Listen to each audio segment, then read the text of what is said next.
अस्सलाम वालेकुम जी। आज का हमारा टॉपिक है डीएसएम।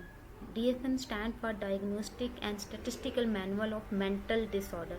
एक इम्पोर्टेंट टॉपिक है। अगर आप मेंटल डिसऑर्डर को समझने जा रहे हो या मेंटल डिसऑर्डर को पढ़ने जा रहे हो तो उसके लिए बहुत ज़रूरी है कि आपको पता हो कि जो है वो डीएसएम जो है वो क्या है, क्योंकि बेसिकली डीएसएम ने ही हमें वो क्राइटेरिया बताना है जो अगर कोई पर्सन मीट करता है तो हम उसे कहते हैं कि कोई डिसऑर्डर है, अगर मीट नहीं करता तो हम उसे कहते हैं कि कोई डिसऑर्डर नहीं है।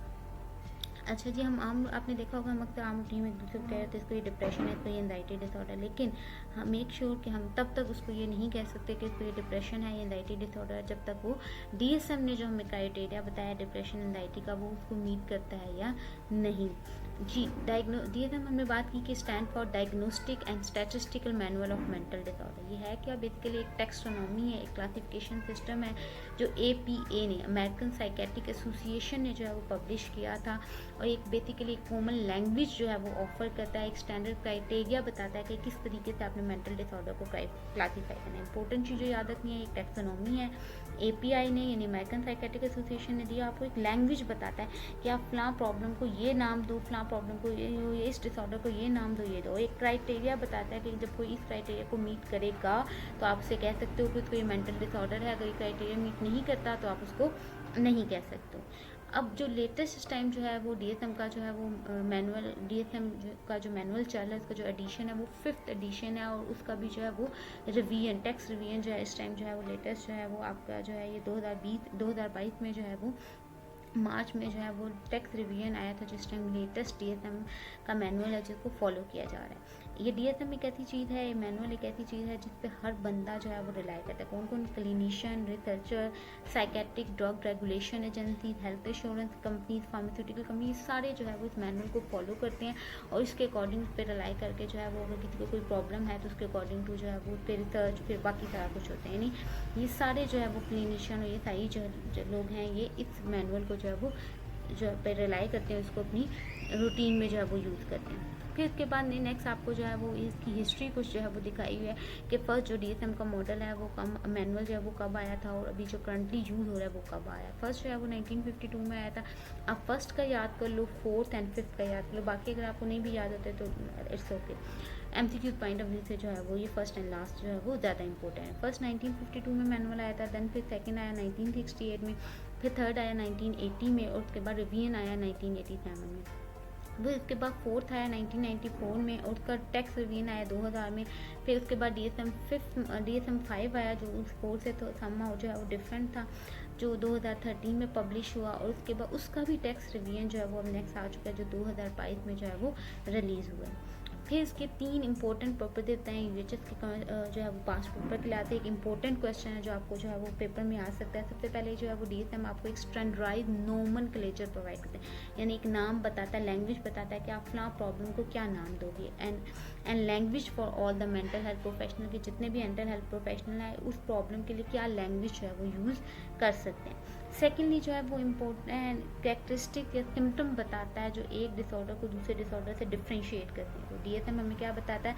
सबसे पहले standardised nomenclature and language provide करता है, एंड सेकेंडली डिफाइन करता है कैरेक्टरिस्टिक या सिम्टम्स को जो एक डिसऑर्डर अगर किसी को है तो उसके अंदर प्रेजेंट होनी चाहिए और जो उसको दूसरे डिसऑर्डर से डिफ्रेंशिएट करती हैं, वो कैरेक्टरिस्टिक एंड सिम्टम। थर्डली आ जाता है, ये हेल्प करता है असिस्ट करने में in identifying the underline cause of disorder, कि फलां डिसऑर्डर की जो है वो क्या कॉज है उसको आइडेंटिफाई करने के लिए भी जो है वो ये हेल्प आउट करता है। याद रहे कि डीएसएम कॉज बताता नहीं, सिर्फ असिस्ट करता है। नॉट बहुत सारे एमसीक्यूज में क्वेश्चन आता है कि डीएसएम हमें क्या कॉज बताएगा, नहीं, डीएसएम कॉज नहीं बताता, सिर्फ असिस्ट कर सकता है। जी, ये 3 मोस्ट इंपॉर्टेंट प्रॉपर्टी है जो यूएचएस के लिहाज से एक इंपॉर्टेंट क्वेश्चन है जो आपके टिप्स में होना चाहिए। इस लेक्चर में जो मोस्ट इंपॉर्टेंट चीज़ है वो आप ये याद रखिए कि डीएसएम है क्या और उसके पर्पसेस क्या हैं। डीएसएम है क्या, उसके पर्पसेस क्या है, इस टाइम जो मेन जो लेटेस्ट मैनुअल चल रहा है वो कौन सा है। डीएसएम है क्या? एक बेसिकली मैनुअल है, एक टेक्सोनॉमी है जो आपको एक कॉमन लैंग्वेज प्रोवाइड करता है और एक स्टैंडर्ड क्राइटेरिया बताता है मेंटल डिसऑर्डर को क्लासीफाई करने के लिए। लेटेस्ट जो है वो डीएसएम 5 टेक्स्ट रिवीजन इस टाइम जो है वो करंटली यूज़ हो रहा है। अब ये डीएसएम 4 टेक्स्ट रिवीजन के मुताबिक जो है वो आपके जो है वो कुछ एक्सिस जो है वो सिस्टम बताएंगे। ये एक्सिस अभी करंटली जो है वो आपकी अगर जो न्यू एडिशन है उसमें ये एक्सिस नहीं है, लेकिन कुछ पुराने एमसीक्यूज में अगर पेपर आपका किसी पुराने किसी ऐसे पर्सन ने बना लिया जिसने प्रीवियस को फॉलो किया, तो उस लिहाज से आपको इन एक्सेस का जो है वो समहाउ जो है नो हाउ होनी चाहिए। DSM-4 टैक्स सर्वे ने मेंटल डिसऑर्डर को क्लासिफाई करने के लिए 5 डायमेंशन जो है वो बताई थी। मतलब उसको डिसऑर्डर को डिस्क्राइब करने के लिए 5 एक्सेस जो है वो बेसिकली उसमें बताए थे कि जिसमें आप जो है वो उनको क्लासीफाई करते हैं। एक्सेस 1 में उसने कहा था कि सारे जो 5 एक्सेस हैं 1, 2, 3, 4 एंड 5। एक्सेस 1 में उसने ये कहा था कि जितने भी क्लिनिकल डिसऑर्डर हैं, जितने भी क्लिनिकल प्रॉब्लम है except personality and mental retardation, personality and mental retardation को निकाल के बाकी जितने भी डिसऑर्डर हैं, जैसे जो है मूड डिसऑर्डर है, एंजाइटी डिसऑर्डर है, ईटिंग डिसऑर्डर, ये सारे उसने कहा था एक्सेस 1 में आ जाते हैं। जबकि एक्सेस 2 में उसने कहा था personality disorder and mental retardation. Personality disorder जिनको पर्सनैलिटी से रिलेटेड इशू, तो मेंटल रिटार्डेशन जो मेंटली जो है वो इतने जो है वो कैपेबल ना हो, या इंटेलेक्चुअल इम्पेयरमेंट हो या डेफिसिट हो, जिसकी वजह से अपनी खुद की केयर ना कर सकें, या इंटरपर्सनल स्किल जो है उनके अंदर जो है वो उसका डेफिसिट हो, तो उसको आप कहते हो मेंटल रिटार्डेशन। फिर थर्ड एक्सेस में DSM-4 टैक्स सर्वे ने कहा था सारी मेडिकल कंडीशन आ जाती हैं अदर देन मेंटल डिसऑर्डर, जैसे HIV, एड्स, ब्रेन इंजरी, ये सारी चीज़ें आ जाता है। फोर्थ जो है वो एक्सेस में उसने कहा था कि जितने भी साइको सोशल या इन्वायरमेंटल प्रॉब्लम है जो लीड करते हैं मेंटल डिसऑर्डर को, फर्स्ट एंड सेकंड एक्सेस के जो मेंटल डिसऑर्डर हैं उनको, वो सारे जो है वो इन्वायरमेंटल या साइको सोशल प्रॉब्लम जो है वो DSM-4 में आ जाते हैं। जैसे अनएम्प्लॉयमेंट है, रीलोकेशन एक जगह से दूसरी जगह मूव करके, डाइवोर्स या डेथ ऑफ लव वन, जो सारे जो है वो लीड कर सकते हैं एक्सेस 1 या एक्सेस 2 के डिसऑर्डर को, वो सारे फैक्टर जो है वो 4 में आते हैं। लास्ट में जो है वो एक्सेस में उन्होंने बात की थी ग्लोबल असेसमेंट ऑफ फंक्शनिंग, जिसमें एक स्केल यूज़ किया गया था जो 0 से 100 था, और उसके मुताबिक जो है वो फिर लोगों को क्लासीफाई किया गया था कि वो किस पे आते हैं, जो है वो उसके मुताबिक फिर अंदाज़ा लगाया गया था उनकी हेल्थ का, जो है वो उसमें ओवरऑल उनकी फंक्शनिंग को रेट किया जाता था, तो वो फिर डिसाइड किया जाता था कि इधर वो मेंटली हेल्दी हैं या मेंटली इल है। करंटली जो है अभी इस टाइम जो कि DSM-5 फॉलो हो रहा है, लेकिन आप सिर्फ MCQ पॉइंट ऑफ व्यू से जो है वो ये 5 एक्सेस को एक जो है वो देख लो। फिर DSM-5 आ जाता है, इसमें बताया कि क्यों DSM-5 जो है वो DSM-4 से जो है वो डिफरेंट है। सबसे पहले तो इसमें जो डिफरेंस है, मोस्ट ऑब्वियस डिफरेंस ये है कि आप ये देख सकते हो कि एक में जो है वो रोमन यूज़ हो रहे हैं वर्ड, और एक में जो है वो नंबर यूज़ हो रहा है, दूसरे में अरेबिक नंबर यूज़ हो रहे हैं। आप ये डिफरेंस जो है वो इधर देख सकते हो, ठीक है। ये किस तरीके से लिखा हुआ, DSM-4 कैसे लिखा हुआ, DSM-5 जो है वो किस तरीके से लिखा हुआ है। सेकंड जो डिफरेंस इसमें आ जाता है कि जो DSM-5 है उसने एक्सेस सिस्टम एलिमिनेट कर दिया। अभी आपने DSM-4 टैक्स सर्वे में एक्सेस सिस्टम देखे ना, 5 एक्सेस 1, 2, 3, 4 एंड 5। 1 में जो है वो except personality and mental retardation हमने डाला, 2 में mental retardation and personality, third में सारे फिजिकल डिसऑर्डर, फोर्थ में जो है वो हमने साइको सोशल एनवायरमेंटल प्रॉब्लम देखे, और लास्ट में ग्लोबल असेसमेंट। तो DSM-5 ने सारे एक्सेस सिस्टम उन्होंने कहा ख़त्म ही कर दिए। इन्होंने इसके बजाय क्या किया, डिसऑर्डर को कैटेगराइज कर दिया, कैटेगरीज जो है वो उसकी बता दी, जो रिलेटेड डिसऑर्डर हैं उनके साथ जो है वो डिफरेंट उन्होंने कैटेगरीज बना दी है DSM-5 में। जैसे फॉर एग्जांपल DSM-5 में जो है वो एंजाइटी डिसऑर्डर का एक अलहदा कैटेगरी बना दी, बाइपोलर एंड रिलेटेड डिसऑर्डर की एक अलहदा बना दी, डिप्रेसिव डिसऑर्डर की अलहदा, फीडिंग एंड ईटिंग डिसऑर्डर की, इसी तरह obsessive compulsive and related disorder, personality disorder, ये उन्होंने डिफरेंट जो है वो कैटेगरीज बना दी, जबकि DSM-4 टैक्स रिव्यू में ऐसा नहीं था। या आप एक सैम्पल के तौर पे देख सकते हो, एक मेजर डिप्रेसिव डिसऑर्डर यानी डिप्रेशन मूड डिसऑर्डर के अंदर बेसिकली एक डिसऑर्डर आ जाता है मेजर डिप्रेसिव डिसऑर्डर। इसका क्राइटेरिया बताया हुआ अकॉर्डिंग टू DSM-5, ये बताया हुआ है कि नीचे दी गई जो 9 सिम्टम है, ये डिप्रेस मूड से लेकर ये थॉट ऑफ डेथ, ये जो 9 सिम्टम है, इनमें से अगर किसी को 5 या 5 से ज़्यादा प्रेजेंट हो, 2 हफ्ते के लिए प्रेजेंट हो, सेम 2 वीक के लिए, तो उसको आप कहते हो कि उसको जो है वो ये मेजर डिप्रेसिव जो है वो डिसऑर्डर है। यानी अगर कोई इस क्राइटेरिया को जो है वो मीट करता है तो आप उसे कहते हो कि उसको जो है वो मेजर डिप्रेसिव डिसऑर्डर है। आगे जब आप 1 बाय 1 सारे डिसऑर्डर पढ़ोगे तो वहाँ हम जो है ये दोबारा इस क्राइटेरिया को जो है वो देखेंगे। अभी सिर्फ सैम्पल के तौर पर आपको मैंने दिखाया कि DSM-5 क्राइटेरिया कैसा होता है और किस तरीके से उसमें जो है वो डिसऑर्डर को बताया जाता है। फिर नेक्स्ट आपके पास आता है history of mental illness treat में इम्पोर्टेंट टॉपिक है, एक इम्पोर्टेंट क्वेश्चन है जो आपको पास्ट पेपर में आ सकता है। इसमें सबसे पहले बताया हुआ है कि जब पास्ट में जो है वो मेंटल किसी को इलनेस होता था तो उसको किस तरीके से ट्रीट किया जाता है। सबसे पहले इसमें आ जाता है ट्रैफिनेशन। इसमें बेसिकली एक सर्जरी की जाती थी जिसमें जो है उस पर्सन के स्कल में एक होल कर दिया जाता था, एक सुराख कर दिया जाता था, जिससे समझा जाता था कि अगर इसको सुराख कर दिया तो यूँ की मेंटल इलनेस और मेंटल प्रॉब्लम जो है वो ठीक हो जाएंगी। जैसे कि आप ये नेक्स्ट डायग्राम में जो है वो देख सकते हो, इस तरीके से उनके स्कल में होल कर दिया जाता है। अब आप खुद सोचें जब एक नॉर्मल बंदे के स्कल में होल कर देगा तो पहले जो उसको उसकी जो है वो इरिटेबिलिटी चिड़ वगैरह सब कुछ था, तो वो जब बेसुध सा होकर पड़ जाएगा, उसमें हिम्मत ही कुछ नहीं होगी तो वो कहाँ से होगा। उस ज़माने में समझा जाता था कि शायद ऐसे कर देने से लोगों के जो है वो मेंटल प्रॉब्लम ठीक हो जाते हैं। फिर सेकंड ट्रैफिनेशन या एमसीक्यू पॉइंट ऑफ व्यू से आप याद रखें। फिर आता है blood letting and purging. Blood letting में क्या किया जाता था कि उन लोगों को सिखाया जाता था इनकी बॉडी से एक्स्ट्रा जो ब्लड जो है उसको विड्रॉल करो, निकालो। इस तरीके से क्या होगा कि उनके अंदर का जो जहरीला मवाद बाहर आ जाएगा, यूँ उनकी मेंटल इलनेस, मेंटल डिजीज़ ठीक हो जाएंगी। ये उस ज़माने का जो है वो कॉन्सेप्ट था। या उनको पर्जिंग रखो, उनको भूखा प्यासा रखो, या उनको सेल्फ इंड्यूस वॉमिट करवाओ ताकि जो है वो उनके अंदर की जो है वो जहरीली चीज़ें बाहर आएँ और उनकी जो मेंटल सिकनेस है वो ठीक हो जाए। ये उस ज़माने में समझा जाता था। फिर आता था जो ट्रीटमेंट यूज़ किया था आइसोलेशन, किस तरह लोगों को अलहदा कर दो, ठीक है, इनको बिल्कुल दूसरों से इनका बाकी लोगों का ताल्लुका ख़त्म कर दो। अजाइलम, उस ज़माने में जहाँ मेंटली सिक पेशेंट्स को रखा जाता था उस जगह को कहते थे अजाइलम। अब इनमें बहुत सारे प्रॉब्लम फिर आना शुरू हो गए कि अजाइलम में जब वो इतनी ज़्यादा ओवर क्राउडिंग हो गई या क्योंकि वहाँ पर सफाई सुथराई का ख्याल नहीं रखा गया, तो उसकी वजह से जो है वो फिर ढेर सारे प्रॉब्लम जो है वो अराइज हो गए। फिर उसके साथ साथ ये आइसोलेशन या अजाइलम में क्या होता था, उनके साथ बहुत बुरा सलूक भी किया जाता था। जैसे कि उन्हें ठंडे पानी से नहला दिया जाता था, जंजीरों से, रस्सियों से बांधा जाता था कि इस तरीके से शायद उनकी मेंटल इलनेस ठीक हो जाए। फिर एक और ट्रीटमेंट आया था इंसुलिन कोमा थेरेपी। इसमें क्या किया जाता था कि पेशेंट को जो है वो लो ब्लड शुगर यानी इंसुलिन के इंजेक्शन लगाए जाते थे। उनका ये ख्याल था कि इस तरीके से उनकी शुगर लेवल कम होगी तो उनके अंदर का जो पागलपन, जुनून है वो ठीक हो जाएगा। अब आप खुद सोचो कि जब एक बंदे को शुगर लेवल डाउन हो जाएगा तो ultimately lack of energy feel करेगा और वो फिर मोबिलाइज मूव प्रॉपर तरीके से नहीं करेगा। लेकिन उस ज़माने में समझा जाता था शायद इससे जो है वो जिनकी जो मेंटल प्रॉब्लम है वो ठीक होगी। फिर उसके बाद आता है मेट्राजोल जो है वो थेरेपी। इसमें क्या कहता था, उनको सीजर्स इंड्यूस करवाए जाते थे यूजिंग अ स्टिमुलेंट मेडिकेशन, जिससे वो ये समझते थे कि पेशेंट की जो है वो मेंटल प्रॉब्लम ठीक हो गया। फिर लोबोटमी आ जाता है। इसमें जो है वो बेसिकली आप उनकी जो है वो जो उनकी कनेक्शन है फ्रंटल कॉर्टेक्स और फ्रंटल लोब ऑफ ब्रेन, उनके जो आपस का कनेक्शन है उसको क्या कर देते थे, बेसिकली इसमें ख़त्म कर देते थे। फिर नेक्स्ट आता है जो अभी करंटली आजकल जो है वो यूज़ किया जाता है ट्रीटमेंट, उसमें आता है साइकोथेरेपी।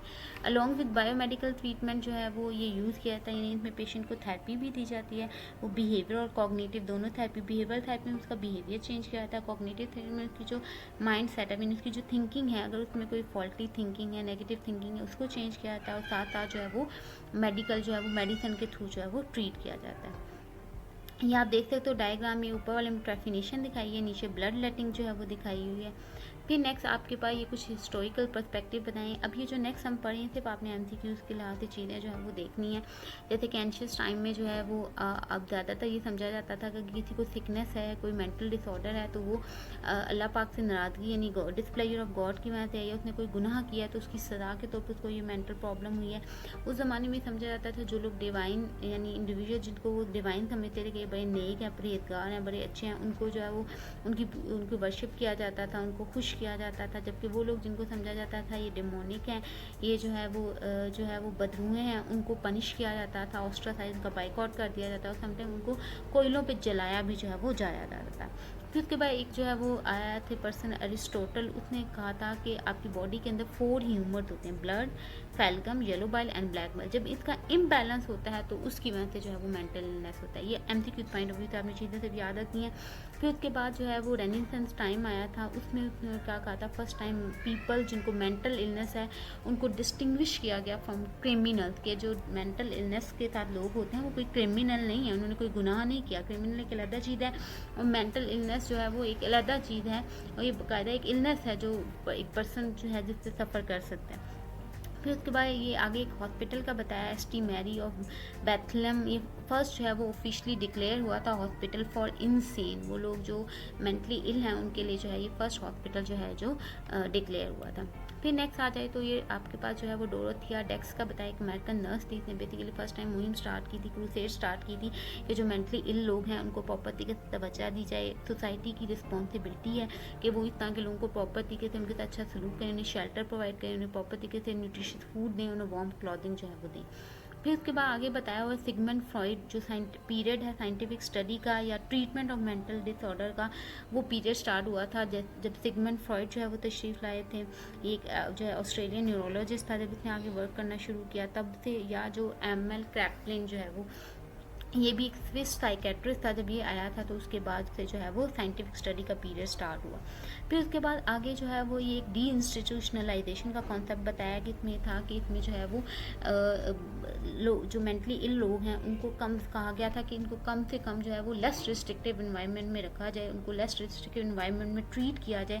तो उसके लिए बेसिकली एक एक्ट पास किया गया था जिसे कहा गया था कम्युनिटी जो है वो mental health centre construction act. इस एक्ट में जो है वो फिर क्या किया गया था, इन्हें जो है वो इस एक्ट के थ्रू जो है ये मूवमेंट ये कॉन्सेप्ट पे आगे क्या दिया गया था कि लोगों को जो है वो हॉस्पिटल के साथ साथ कम्युनिटी में भी उनको फैसिलिटीज़ प्रोवाइड करें ताकि कम से कम उनका हॉस्पिटल में स्टे हो, कम से कम उनकी रिस्ट्रिक्टिव इन्वायरमेंट हो और लेस रिस्ट्रिक्टिव इन्वायरमेंट यानी कम्युनिटी में जो है उनको फैसिलिटीज़ प्रोवाइड की जाएँ ताकि जो है वो जल्दी जो है वो रिकवरी की तरफ जाएँ, जल्दी जो है वो रिकवर हो। इसको जो है वो डी इंस्टीट्यूशनलाइजेशन कहा गया था। ये भी आपको MCQ पॉइंट ऑफ व्यू से पता होना चाहिए। फिर साइकेट्रिक नर्सिंग का बताया हुआ है कि साइकेट्रिक नर्सिंग जो है वो फर्स्ट टाइम रिकग्नाइज हुई थी 1800 सेंचुरी में, ठीक है।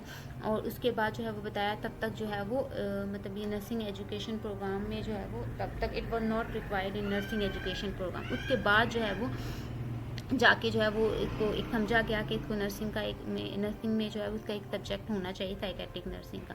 फिर साइकेट्रिक नर्सिंग प्रैक्टिस का बताया हुआ है कि वो इन्फ्लुएंस का किससे हुई थी, हेल्डीग्रेड पेप्लो से और जो है जॉन मैलो से। ये दोनों एक अमेरिकन नर्स थी, दोनों अमेरिकन बेसिकली नर्स थी और एक नर्स थी जो आपके पास हेल्डीग्रेड पेप्लो ये नर्स थी और जो आपके पास जो मैलो है ये बेसिकली एक एजुकेटर थी, अमेरिकन मेंटल हेल्थ एजुकेटर थी। उन्होंने बेसिकली नर्स क्लाइंट रिलेशनशिप पे बात की, फिर उसके बाद anxiety nurse therapy interpersonal nursing theory पे बात की जिससे जो है मजीद साइकेट्रिक नर्सिंग प्रैक्टिस जो है वो बेहतर हुई। अमेरिकन नर्स एसोसिएशन ने कुछ स्टैंडर्ड्स बताए कि जिससे जो है वो गाइडलाइन मिली कि किस तरीके से जो है वो साइकेट्रिक मेंटल हेल्थ को जो है वो मेंटल हेल्थ को प्रमोट किया जा सकता है क्लिनिकल सेटअप में।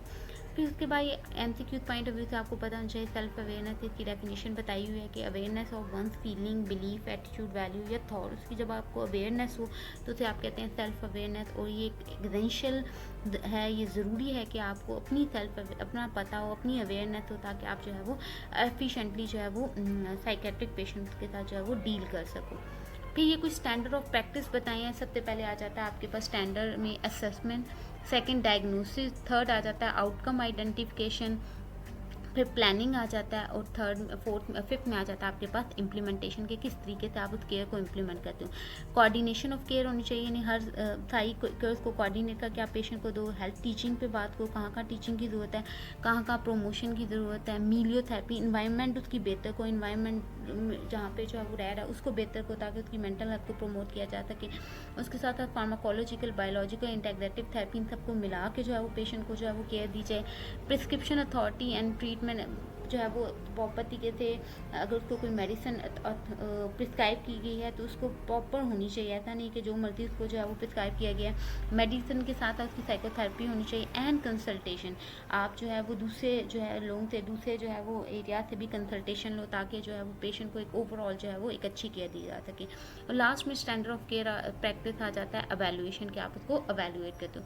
फिर कुछ स्टैंडर्ड ऑफ प्रोफेशनल परफॉर्मेंस बताए हुए हैं जिसमें क्वालिटी ऑफ प्रैक्टिस, आप जो है प्रैक्टिस दे रहे हो उसकी क्वालिटी को मद्देनजर रखा जाता है।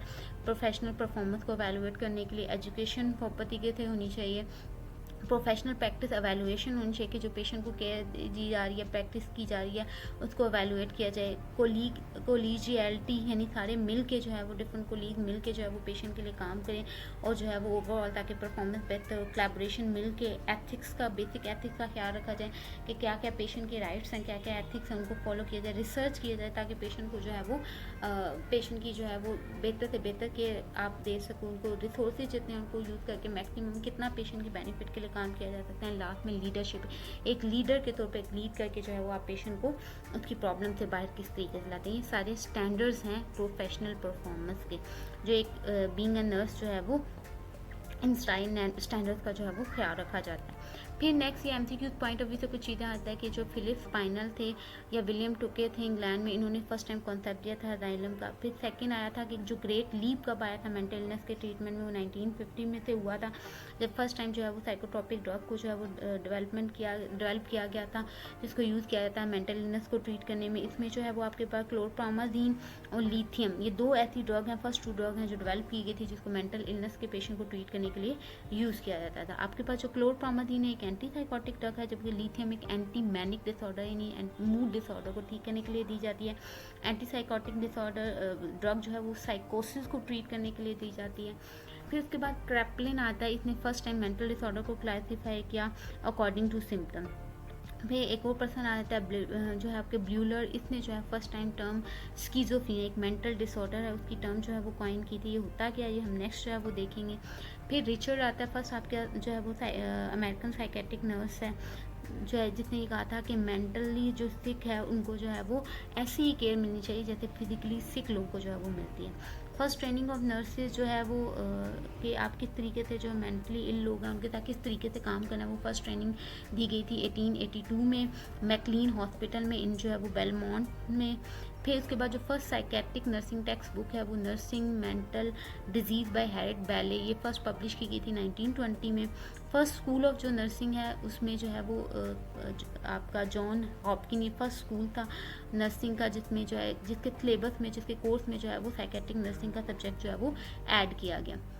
फिर लास्ट में ये आपके 13 फिनोमेना ऑफ कंसर्न आ जाते हैं। ये भी आपको क्वेश्चन आ सकता है, अभी तक ये किसी पास्ट पेपर में आया नहीं है बट एक नज़र जो है वो आप इसको देख लो। इसमें बेसिकली 13 स्पेसिफिक एरियाज या फिनोमेना ऑफ कंसर्न बताए हैं अमेरिकन नर्सिंग एसोसिएशन में जिन पे फोकस करना चाहिए पेशेंट की एक अच्छी केयर के लिए जो साइकेट्रिक मेंटल हेल्थ नर्स है उसको। सबसे पहले हेल्थ को प्रोमोट करें, मेंटल हेल्थ को, मेंटल इलनेस को प्रिवेंट करें।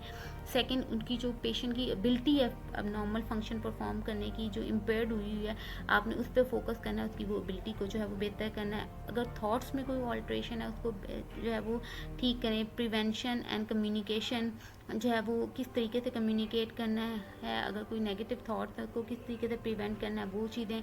पोटेंशली जो डेंजरस बिहेवियर या मेंटल स्टेट है जैसे अगर कोई सुसाइडल अटैम्प्ट सुसाइडल थॉट्स उसको आती हैं, ये सारी चीज़ें इन पे किस तरीके से जो है वो काम करना है, ये एक एरिया ऑफ कंसर्न है। इमोशनल स्ट्रेस, पेशेंट ने अपनी इमोशन को कैसे कंट्रोल करना है, इमोशन को स्टेबलाइज नहीं करेगा उसकी वजह से जो स्ट्रेस है उस पर फोकस करना है। मैनेजमेंट ऑफ सिम्टम जो है वो जो है अगर कोई सिम्टम्स हैं तो उसको मैनेज कर रहे हो तो उसकी उन मेडिसिन की वजह से कोई साइड इफ़ेक्ट तो नहीं है, कोई टॉक्सिसिटीज़ तो नहीं है रिलेटेड टू ट्रीटमेंट, उस पर जो है वो आपने फोकस करना है। ट्रीटमेंट बैरियर, पेशेंट को ट्रीटमेंट लेने के बाद उसको कोई बैरियर तो नहीं आया जिसमें वो ट्रीटमेंट फॉलो ही नहीं कर रहा, वो कह रहा है कि नहीं मैंने मेडिसिन नहीं लेना, मैंने तो कोई हर्बल ट्रीटमेंट लेना है या कोई जो है स्पिरिचुअल ट्रीटमेंट लेना है। ये सारे जो बैरियर हैं इस पर आपने काम करना है। Changes in self concept, patient का जो सेल्फ कॉन्सेप्ट है उसको चेंज करना है, उसके बॉडी इमेज को ताकि उसके अकॉर्डिंग टू चेंज हो, ठीक है, उन पे आपने काम करना है। लास्ट में आ जाता है फिजिकल सिम्टम, 9th पॉइंट आ जाता है फिजिकल सिम्टम जो एसोसिएटेड होते हैं with changes in psychological status, आपने उस पर फोकस करना है। और फिर साइकोलॉजिकल सिम्टम जो एसोसिएटेड होते हैं अगर उसको कोई फिजिकल प्रॉब्लम है ऐसी कोई फिजिकल डिसऑर्डर है उसकी वजह से जो उसको साइकोलॉजिकल सिम्टम्स आएंगे आपने उन पर फोकस करना है। Affect of interpersonal organisation, social cultural spiritual या इन्वायरमेंटल एस्पेक्ट्स हैं, इन सब का जो है वो क्या अफेक्ट है, ठीक है, इन सारी चीज़ों को जो है वो आपने देखना है। और लास्ट में जो है वो फिर आपके इश्यूज रिलेटेड रिकवरी उनको देखना है, रिकवरी में कौन कौन से ऐसे प्रॉब्लम्स आ रहे हैं, क्या क्या इश्यूज हैं जिसकी वजह से पेशेंट रिकवर नहीं कर रहा, उन पर आपने फोकस करना है। एंड सोसाइटल फैक्टर, एक पर्सन को मेंटली हेल्दी होने के लिए कौन कौन से कोई ऐसे सोसाइटल फैक्टर तो नहीं है जो उस पर असरअंदाज हो रहे हैं जिसकी वजह से वो हेल्दी नहीं हो रहा है या उसको जो मेंटल इलनेस की तरफ लीड कर रहा है उन पर जो है वो आपने काम करना है। तो ये 13 आपके पास जो है वो एरिया ऑफ कंसर्न जो है या फिनोमेना ऑफ कंसर्न जो है वो बताए हुए हैं जिस पे being psychiatric mental health nurse जो है वो एक नर्स को फोकस करना चाहिए एक बेहतर जो है वो पेशेंट केयर के लिए।